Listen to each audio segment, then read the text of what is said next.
our non-negotiables, this is something, it's like our mission, it's like standards and that kind of thing. This is from Ohio State lacrosse. Dave Cottle got it Ohio State.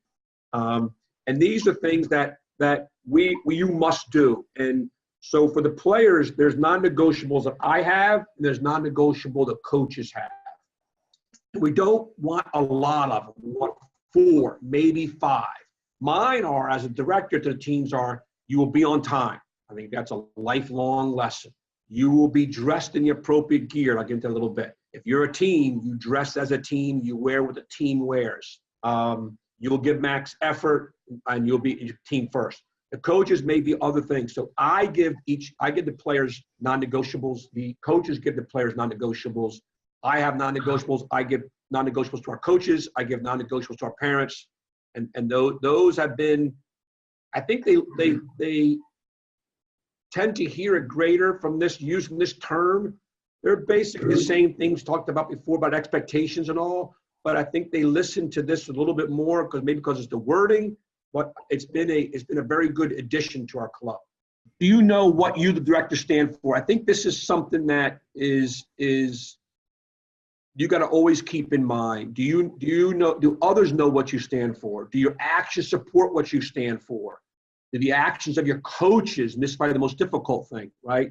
So I used to get very angry at my players that I didn't tolerate my players being late for anything. I, as a assistant principal, assistant lacrosse coach, director, I was late a lot. And I realized I got to change for that. It wasn't fair for me to have that expectation of my players. And if I was late for other things, it's sort of like, that's baloney. Sorry, I can't swear, Miles. Glenn. It's crap that if I'm saying one thing but doing something other.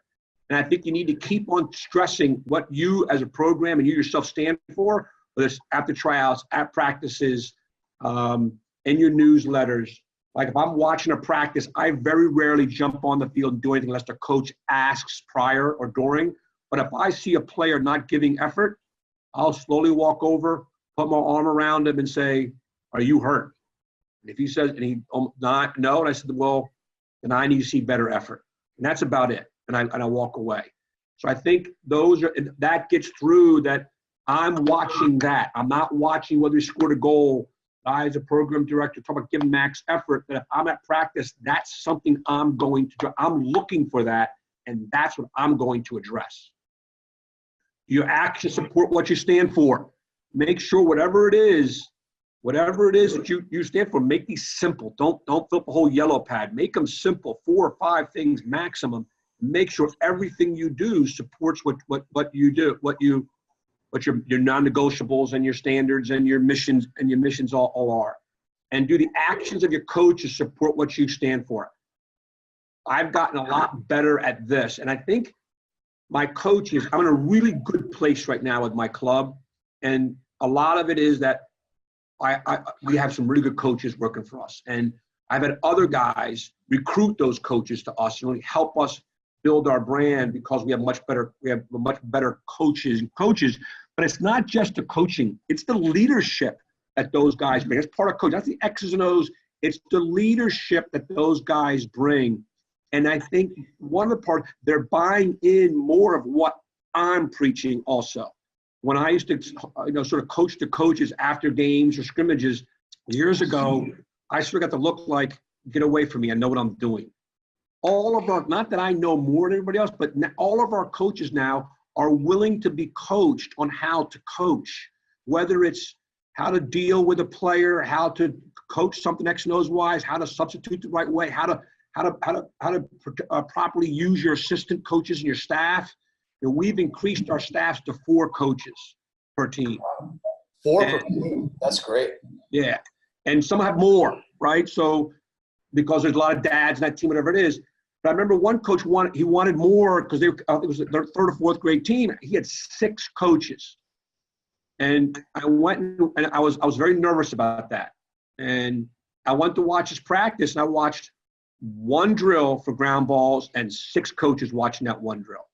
And I talked and I said, that's not going to work. Either get rid of coaches. The reason I gave you more coaches is so that you could have the players getting more reps and players not in line screwing around because they're in fourth grade. They need more supervision. And we had to talk about how you do that.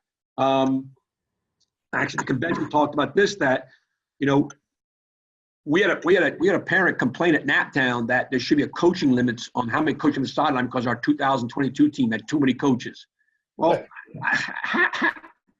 what is the problem with too many coaches? Now, I've had my parents tell us we have too many coaches because I have 6 guys yelling to the players in the field when they're in 3rd and 4th grade. So when we've increased our size of our staffs, one of the things we've done is said, okay, there's a guy that coaches the offense, there's a guy that coaches the defense, there's a guy that runs the box, and there's probably a get-back coach, right? A coach that manages the players in the sidelines.